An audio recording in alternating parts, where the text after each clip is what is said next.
Muy buenas y bienvenidos al podcast El Desván del Norte. Yo soy Adrián, vuestro podcaster del misterio, aparte de investigador.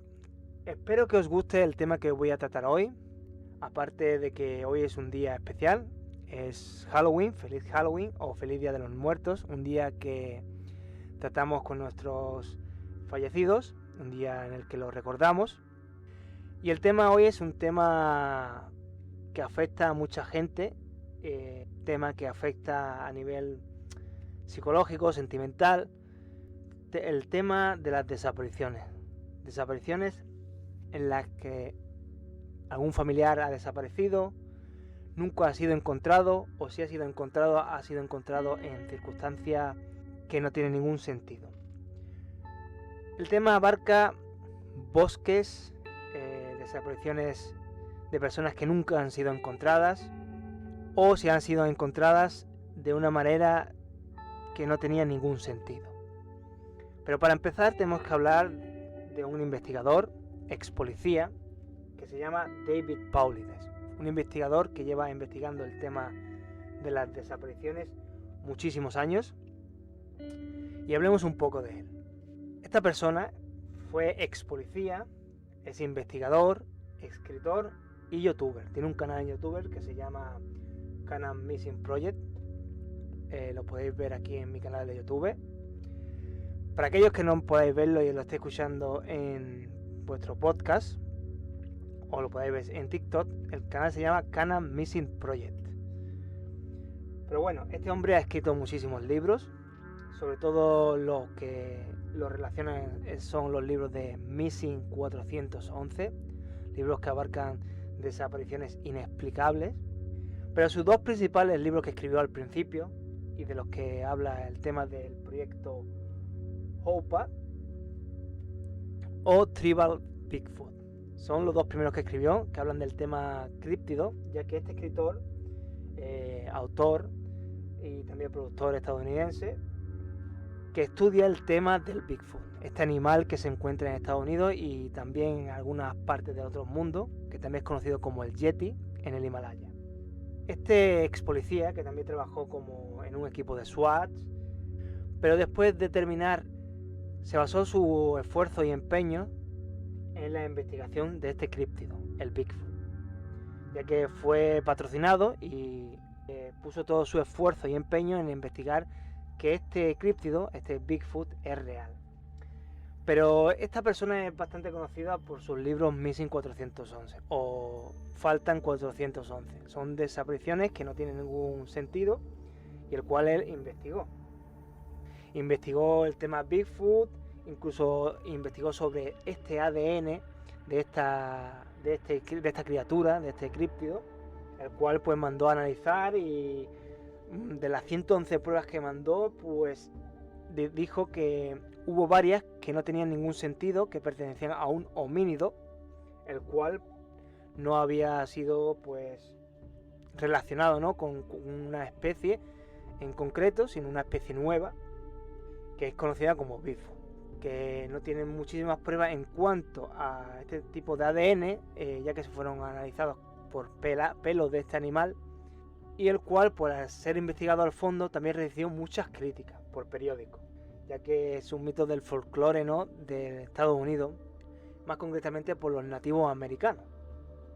Este tema de sus libros escritos sobre Bigfoot no fueron muy arraigados a la crítica, pero después, en su siguiente trabajo, el cual he hablado, el Missing 411, que está muy interesante, aunque son todos en inglés, yo lo he traducido al español, lo he leído, lo voy a leer otra vez de nuevo para conseguir más información de más casos y publicarlo aquí en mi canal para que lo escuchéis. Ahora hablaré de un par de casos de ellos, de otro escritor, Steve Jones, del cual también habla de estos temas. Pues este hombre empezó el trabajo de Missing 411 ya que un guardabosque o de un guardaparque, ¿no?, que conocía sus trabajos anteriores de HOPA Project, le había pedido que investigara la naturaleza cuestionable de algunos de los casos de personas desaparecidas en estos parques nacionales, ¿no?, de Estados Unidos. Pero para que veáis lo que abarca Estados Unidos, os quiero mostrar aquí en The True Site un mapa. Aquí en YouTube lo estoy poniendo para que lo podáis ver. En el podcast quizás no, en Spotify no lo podáis ver, pero imaginaros, ¿no? Esto es Estados Unidos, ¿vale? Yo solamente quiero que os pongáis en situación de lo grande que es un parque nacional, ¿vale? Allí en Estados Unidos.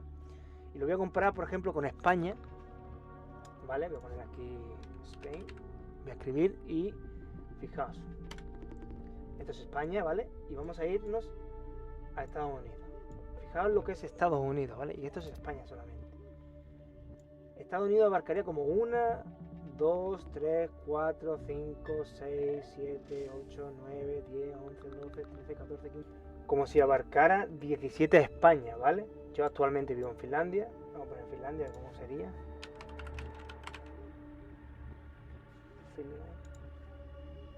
Vale, esto es Finlandia. Fijaos, Finlandia es todo bosque, ¿eh? Yo aquí vivo y lo que tengo todo alrededor son bosques y lagos. Es impresionante cómo son los bosques aquí. Fijaos, serían 1, 2, 3, 4, 5, 6, 7, 8. Serían muchísimas más. Sería como 20 o 20 y tantas Finlandia. Pero fijaos, o sea, simplemente los bosques de entre el norte de Estados Unidos y el sur de Canadá sería como 1, 2, 3, 4 España. Fijaros los bosques como son. Por ejemplo, del Ontario, que es un estado, es como 2 España. Imaginaros lo grande que es el estado ese de Ontario. Pero para que os veáis lo que son los bosques, ¿vale? Para eso del tema este de las desapariciones, el tema de cómo las personas pueden desaparecer en un bosque, es bastante usual que una persona desaparezca, porque es que es una locura lo que es un bosque en Estados Unidos. Es gigantesco. Ya los de aquí de Finlandia me parecen gigantescos, pues comparado con los de Estados Unidos es increíble. Pero para que tengáis una idea, podéis mirarlo en thetruesite.com o .com y comparar los países, por ejemplo, como los bosques de Estados Unidos, que son gigantescos. Es un tema que la verdad, para ponerlo en situación de que es fácil perderse en un bosque. Bueno, ahora que hemos estado en contexto en cuanto a lo que es el tamaño de un bosque o simplemente el tamaño de lo que es compararlo con un país, es increíble, ¿no? Bueno, este hombre, aparte de eso, del Missing 411, pues hizo también un par de películas que yo las he visto y yo las recomiendo, que son Missing 411, el mismo nombre del libro, y la otra que es mucho más interesante y más reciente, del 2019, Missing 411 Hunter o Cazadores. Si no queréis leer los libros porque no os apetece, os recomiendo estos 2 documentales. Están en Apple TV, ahí creo que solamente lo podéis encontrar. Visto en Apple TV y está muy muy bien. O sea, estructurado para que lo entendáis desde una perspectiva con lógica y bastante estudiado e investigado. Pero bueno, luego este hombre es una persona normal y corriente, es una vida personal, está casado, padre de 2 hijos, un hijo que juega al hockey y una hija que es remera. Este hombre, David Paulides, tiene unos factores comunes en las desapariciones que él lo asemeja como que son factores que hacen que esa persona pues desaparezcan en esas circunstancias. Y son factores muy comunes. Yo voy a decir estos factores para que lo tengáis en cuenta en cuanto a lo que es el tema de las desapariciones. Y a lo largo de este podcast pues vayáis entendiendo, cuando os vaya explicando el tema, de cómo estos factores aparecen en estas desapariciones. Son muy interesantes lo que lo aporta este hombre. La primera es el tiempo de cuando desaparecen estas personas, el tiempo en que se pierden de vista a estas personas, que varía según, y siempre son en 2 momentos, que es cuando aparece el factor se pierden de vista esas personas y aparece en el momento del atardecer o casi el anochecer, que es cuando ya se pierde totalmente el rastro de estas personas, desaparecen totalmente, no se sabe nada de ellos. Y ahí empieza el momento en el que ya se empiezan a preocupar pues las personas que quieren saber dónde están, qué les ha pasado o cómo han desaparecido. Otro es el tema del campo de rocas o dónde se encuentran, que es muy común encontrar, por ejemplo, en los parques nacionales, el factor de mineral de las áreas rocosas, como por ejemplo el granito, perdón, y los terrenos rocosos. Y ahí es donde usualmente pues desaparecen, ¿no?, estas personas. Otro factor es el agua, o cerca del agua, que este es el más común de todos y suele pasar en todas las personas que desaparecen, que es el agua ya sea rodeada por ríos, lagos o simplemente arroyos. Estas personas pues desaparecen muy cerca de ellos o justamente al lado, ¿vale? Y es el factor común que casi a todo el mundo arraiga las desapariciones en los bosques. Otro evento es el evento meteorológico, un evento que se suele dar mucho, y es que los climas adversos que aparecen no se daban en el momento de la desaparición. A ver, me explico. Cuando desaparece cierta persona, el tiempo era totalmente limpio. O sea, por ejemplo, un tiempo bueno, buen clima, sol, no había nubes, un cielo totalmente despejado, sin ningún avistamiento de nubes con ganas de que pudiera darse el factor de lluvia. Algo muy raro, ¿no? Y luego aparece este clima adverso, de repente, niebla, lluvia, tormenta, viento, factor del mal tiempo, diría yo, en concreto. Un tiempo que es muy raro que aparezca porque previamente el tiempo era perfecto, era un clima muy, muy, muy liviano. Luego, también el tema de la discapacidad o enfermedad. Las personas que desaparecen, o muchos de los desaparecidos, están relacionados con algún tipo pues, de enfermedad o discapacidad, ¿vale? Yo lo arraigaría como un tema de vulnerabilidad, ¿no? Esas personas o gente que desaparece que tienen un defecto, ya sea una sordera parcial, una ceguera parcial, o incluso que un ojo que no ve bien, una pierna o rodilla que no funciona correctamente de un accidente anterior o operación. Otro factor común, y es muy interesante, espero que escuchéis esto bastante bien, son los caninos que no pueden rastrear el olor de los desaparecidos. ¿Y a qué me refiero con ello? Son perros entrenados para este tipo de situaciones, perros que llevan años entrenados para buscar personas desaparecidas, ya sea en tipo de rescate o desapariciones, como ya he dicho. Pero aquí viene lo curioso, que aunque están entrenados, como ya he dicho, para este tipo de rescate, pues estos perros pierden lo que es el rastro, ¿no? En un punto sin sentido. Y se quedan en el punto último que cree que ha desaparecido esta persona, como un punto en el que las personas se lo hubieran tragado. O sea, imaginaros que el perro va buscando, va a 100 metros, a 1 kilómetro, y en el punto en el que desaparece la persona, donde el perro cree que ha desaparecido, empieza a dar vueltas sin ningún tipo de lógica, se achanta, se sienta y ahí se queda. Y no hay evidencia alrededor de donde ha desaparecido esta persona. Es que no tiene ningún tipo de lógica. Y es bastante curioso y se da mucho en las desapariciones que no encuentran a estas personas. Otro punto común. El área que previamente fue buscada. ¿A qué me refiero? Que en muchos casos en la búsqueda de personas aparecen en un área que ya ha sido registrada o que simplemente ya fue descartada. Muchas veces aparecen los cuerpos sin ningún tipo de explicación, pero ese área ya ha sido registrada, o sea, esa área ya ha sido buscada, ha sido revisada no una sola vez, sino hasta 5 veces o más, por gente voluntaria, por gente de rescate, por perros, y justamente aparece en el área que ya ha sido buscada con anterioridad, y es muy muy curioso. Otro es la ropa perdida. Muchos de los casos, dato bastante curioso, es el cual que la ropa aparece mucho más tarde, incluso años después, en condiciones que no tienen ningún tipo de explicación. Y me refiero a que puede aparecer días después, semanas después, años después, y aparece en condiciones, por ejemplo, muy curiosas, como que la ropa aparece doblada en un sitio bien organizada. Si alguien la hubiera puesto allí, la hubiera doblado y la hubiera dejado allí. En áreas, como ya he dicho, que ya fueron registradas con anterioridad, como es en el caso en el factor que hemos hablado antes. Ha sido un área registrada, encuentran la ropa de la persona desaparecida, no encuentran la persona, pero sí la ropa, bien doblada y bien colocada. Como si alguien con cuidado la hubiera colocado allí y ya está. O sea, sin ningún tipo de sentido, ¿vale? Luego las causas de la muerte. Esto es otro tema que habla David Pollides, que muchas veces al encontrar el cuerpo sin vida no tiene ningún sentido la muerte aparente, ¿no? O sea, y tampoco en la determinación de la autopsia. No dan una conclusión de por qué ha muerto o cómo ha muerto. Y es algo que es bastante curioso. Y en este tema, en el de las muertes que aparecen estas personas que habían desaparecido, estos sujetos, pues quiero aclarar una nota, ¿vale?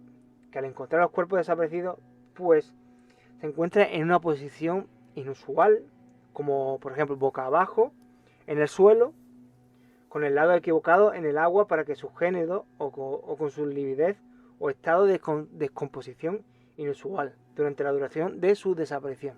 Vale, os explico, porque esto no es que sea un factor, sino que sería como una nota o algo aparte de las causas desconocidas de la muerte, ¿vale? Me explico. Imaginaos que cuando encontramos el desaparecido, esta persona se encuentra en una posición inusual, ¿vale? Se encuentra boca abajo y en un arroyo o en un río o cerca de un lago.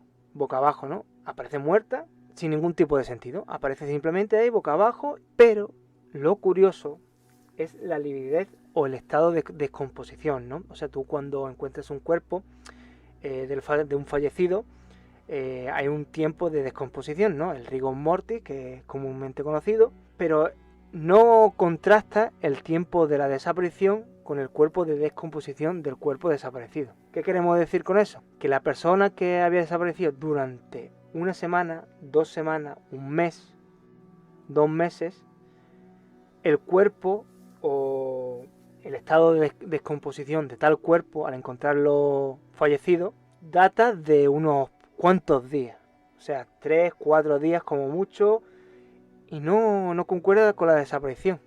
Y es lo extraño, ¿no?, de estos casos, ¿no? Que no tiene ningún sentido, ¿no?, que esa persona haya desaparecido, no la encuentre, aparezca muerta, pero en un estado de descomposición de varios días. Y es lo curioso que da en el caso de David Pollides. Pero después de estos factores que he dado, que lo tengáis como recordatorio, os lo iré pues recordando en el podcast, porque ahora vamos a hablar de mi punto de investigación. Vamos a hablar primero de las razones más lógicas, más razonables de cómo una persona puede desaparecer en estos bosques y cómo puede aparecer muerta o simplemente desaparecen y no vuelven a aparecer, o incluso pueden aparecer años después, ¿no? Por ejemplo, cuando desaparece una persona, ¿no?, en alguno de estos parques, sencillamente lo más normal es que se haya desviado del camino principal. Es lo que los guardabosques hablan, ¿no? Esa persona, pues, los parques nacionales tienen un camino principal, hay caminos secundarios que los guardabosques normalmente te recomiendan que, por favor, no te desvíes del camino principal. No cojas caminos secundarios que no sabes dónde te pueden llevar y puede llevar a que te pierdas en estos bosques. Y luego no sabes cómo volver, que es lo más común. Desaparece, luego hay rescate, claro que te pueden llegar, normalmente te rescatan, porque tú llevas tu GPS contigo, llevas un teléfono móvil, que muchas veces incluso no funciona porque estás tan alejado de la civilización, a muchísimos kilómetros, que no es señal. Y es bastante complicado el encontrarte, ¿no? Muchas veces es muy difícil encontrar a estas personas. Pero para que veáis como aquí, quiero recordar lo grande que puede llegar a ser un parque nacional, como habéis visto antes en la comparativa que os he hecho aquí en el canal, en la página web, lo grande que son estos parques nacionales y lo fácil que es llegar a perderse. Imaginaros, ¿no? Imaginaros lo que puede llegar a tener un bosque frondoso, la dificultad del terreno, los acantilados, los desprendimientos de roca, las grietas ocultas. Estos bosques son una locura. En un futuro me gustaría visitarlo porque, sobre todo, el parque de Sequoia, el National Park Sequoia Park, o como queréis llamarlo, está en California. Es un parque precioso, o sea, los árboles son gigantescos, los bosques frondosos, una belleza increíble. Espero que algún día pueda llegar a visitarlo. A todo esto también hay que sumarle los animales salvajes, osos, pumas de las montañas, lobos o cualquier animal que queramos que sea peligroso y pueda hacer daño al ser humano, ¿no? Y por si no fuera poco, cuenta también con el tiempo. Claro que hay fuertes lluvias, frío, nieve, etcétera, que pueden afectarnos y de manera inusual, pues un clima adverso puede llegar a complicarnos en una desaparición, a buscar a esas personas. Pero os voy a poner un ejemplo, ¿no?, que he escrito para que os pongáis en situación. Os lo voy a leer. Y sería una de las razones más lógicas, más razonables, ¿no?, de una desaparición en este tipo de situaciones. Lo he escrito como en modo de tercera persona para que os pongáis en esa situación. Pongámonos un ejemplo, ¿vale? Desde mi opinión como investigador, imagínate, vas a hacer senderismo, todo normal. Después de caminar, no sé, unos cuantos kilómetros, te adentras en lo más profundo del bosque y de repente vemos un pequeño camino, ¿vale? Un atajo, nos atrae. El ser humano somos muy curiosos y eso nos lleva, pues, a decidir, pues, muchas veces a explorar sitios o adentrarnos en sitios donde no nos llaman. Imaginamos que nos decidimos explorar solamente por curiosidad y seguimos, ¿vale? Este pequeño camino, seguimos, no tiene fin, el bosque se torna mucho más oscuro, se torna mucho más frondoso de lo que es. Y nos ponemos un poco tensos, ¿vale? Ya que el sonido del bosque, pues, nos pone un poco nerviosos. Y en ese momento, pues, nos damos cuenta y decidimos volver. Pero, al darnos cuenta que el camino por donde veníamos, al ser tan frondoso, ¿cuál es? O sea, para salir. Así que, con un poco de nerviosismo, a pasos ligeros, de intentar buscar nuestro camino. En una de esas caminatas que aceleramos nuestro paso, empezamos a escuchar, o escuchamos, como si alguna vez ¿no?, vais por el bosque y escucháis esos sonidos, ¿no? Las ramas moviéndose, ruidos de animales, y escuchamos ruidos más extraños, que nos pueden hacer ponernos más nerviosos, ruidos que nunca hemos escuchado, como si alguien nos estuviera vigilando o observando. Es aquí, me pongo en situación, en uno de los grandes errores por los cuales las personas sufren accidentes e incluso nos llevan a la muerte.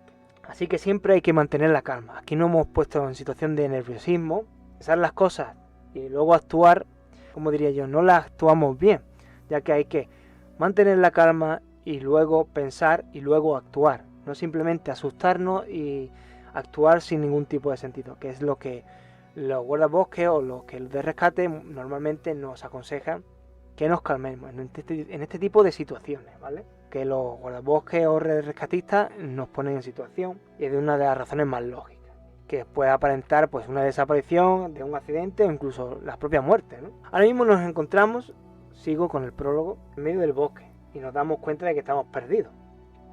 Y como ya he dicho, seguimos escuchando ramas romperse, sonidos del bosque y de los alrededores. Salimos corriendo, pensando que puede ser un oso, un animal salvaje, ¿no?, o un lobo, que nos pueda atacar.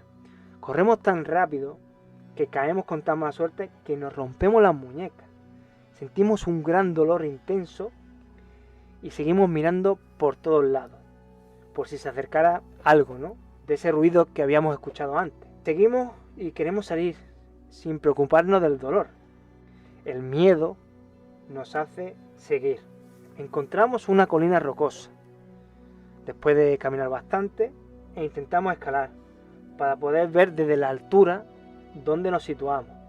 La colina es escarpada y bastante peligrosa, pero nos da igual, aunque nos duele la muñeca. Tenemos que encontrar la salida. Buscamos el punto más alto de esta colina para situarnos, pero ya se está haciendo de noche. Han pasado más de 7 horas y no hay cobertura en nuestro smartphone. Cuando llegamos a la cima, te das cuenta que ya ha pasado mucho tiempo, está anocheciendo y te preparas para buscar un refugio, ya que seguramente piensas pasar la noche allí, no tienes contacto y seguramente piensas que los rescatistas o guardabosques estarán buscándote, ya que tú mucho antes habías dejado información por si no aparecía, que es lo principal que hay que hacer. Tienes que dejar información a personas, familiares o incluso un guardabosque para que sepa que digas que vas a estar un cierto tiempo pero que piensas volver, para que tengan una señal que diga, uy, esta persona lleva más de 10 horas, dijo que iba a estar 3 horas en el bosque haciendo un camino de senderismo fácil, no vuelve. Ahí pones en duda a que el rescatista o el guardabosque pues se ponga en modo alerta y inicie una operativa para buscarte, ¿no? En muchos de los casos suele pasar así. Nos ponemos en contexto, no encontramos sitio, buscamos refugio, si tenemos suerte, y caminando por la colina encuentras una gruta bastante acogedora, aunque siniestra, ¿no? hace frío y tienes que buscar un sitio donde arroparte, las noches son frías. Tiras piedras para ver si realmente hay algo dentro. Puede haber un lobo, puede haber un oso, nunca se sabe qué puedes encontrar por tu propia seguridad. Pero al ver que dentro no hay nada, es una gruta pequeña, te puedes cobijar y es una guarida bastante cómoda. La noche es horrible, la pasas fatal, pasas con frío, la pasas con dolor de la muñeca. Cuando sale el sol, los primeros rayos te dan un poco de motivación, de supervivencia para poder escapar. Entonces intenta seguir la dirección de donde está el coche situado desde esa cierta altura, lo que es la entrada del Parque Nacional. Te diriges hacia esa dirección con esperanza para encontrar el camino de vuelta. Después de una hora de caminata, vuelven los ruidos extraños. Sales corriendo en el camino.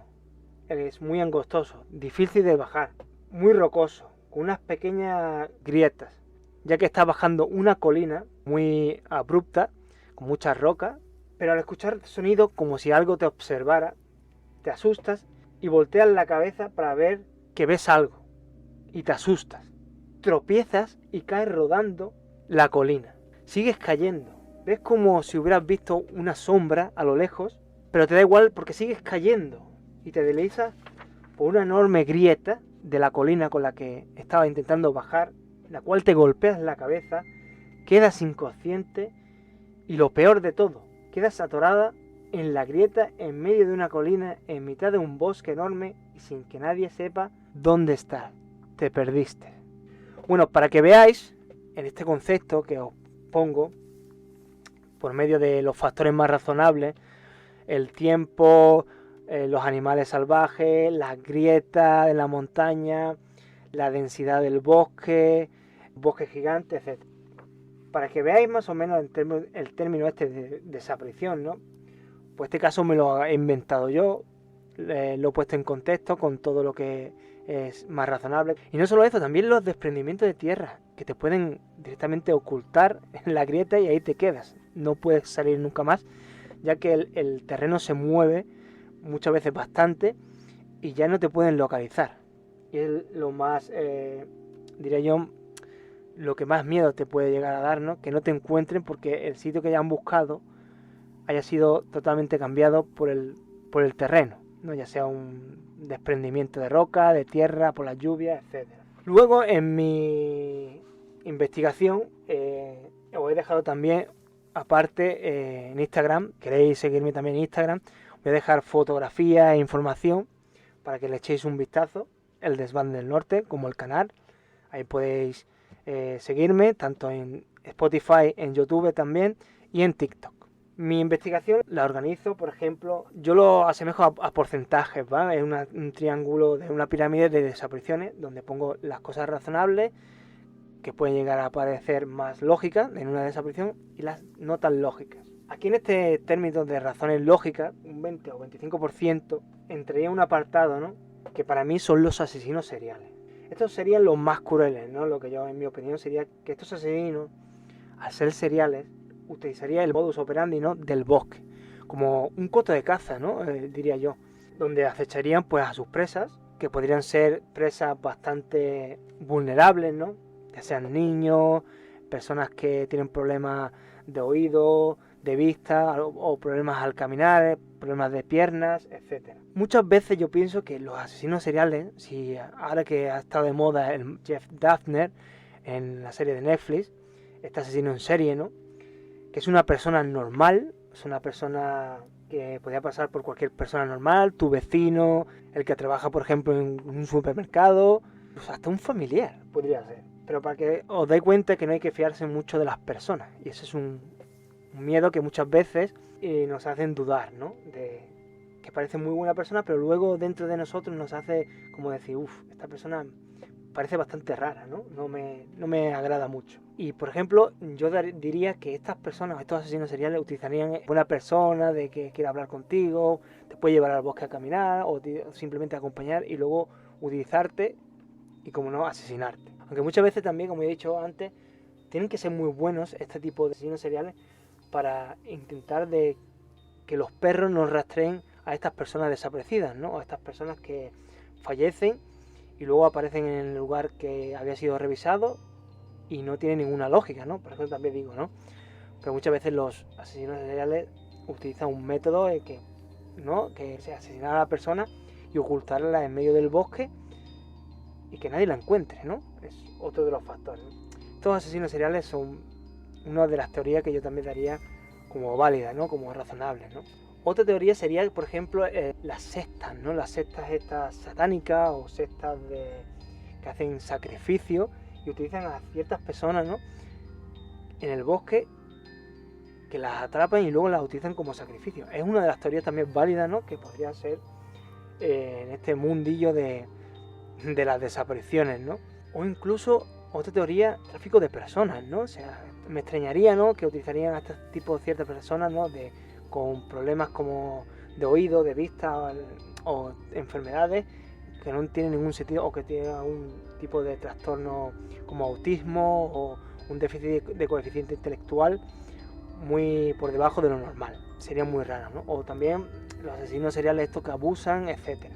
Después de haber explicado de una forma rápida, extendible, ¿no?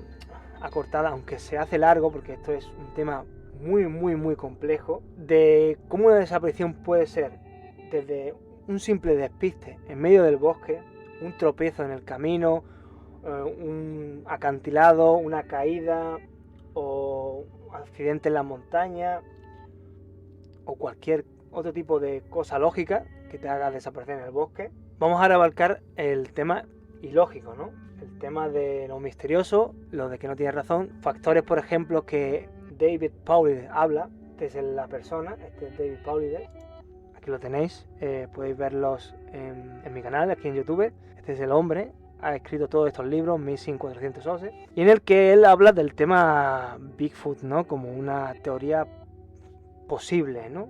Aparte de que tiene muchas posibilidades también de abarcar las abducciones alienígenas, seres sombra, portales dimensionales, etcétera, ¿no? Esa sería la parte, ¿no? Más ilógica o más misteriosa. Ahora os voy a hablar de una de las teorías, ¿no? De por qué desaparece gente en los bosques, la parte ilógica. Hay muchos factores, todo el Bigfoot, la gente sombra, las abducciones, los entes malévolos, dimensiones paralelas o portales dimensionales. Y hay otro muy curioso que es el depredador, que es un ser que habita en los bosques, pero eso ya hablaremos más adelante de este tema, porque es un tema bastante complejo, de gente que habla de estos casos, ¿no? Que los ha visto y son muy interesantes. Por ejemplo, en el documental Missing 411 Hunter hablan de eso. Una de las teorías es el llamado Bigfoot, Sasquatch, o también llamado así por las tribus residentes en Canadá. David Paulides habla de este ser de entre 2,5 a 3,5 metros y medio en su libro de Hope Project, que se centra sobre estas tribus, ¿no? Nativoamericanas que hablan de este ser.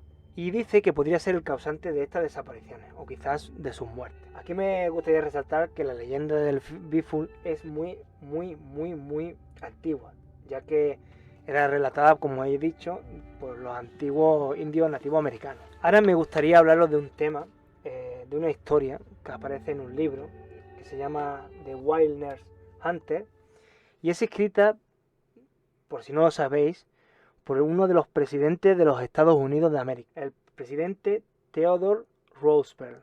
Pero antes quiero hacer una pausa para poder leer este extracto y que lo podéis escuchar bastante bien, ya que es muy interesante y es relatado por un presidente de los Estados Unidos.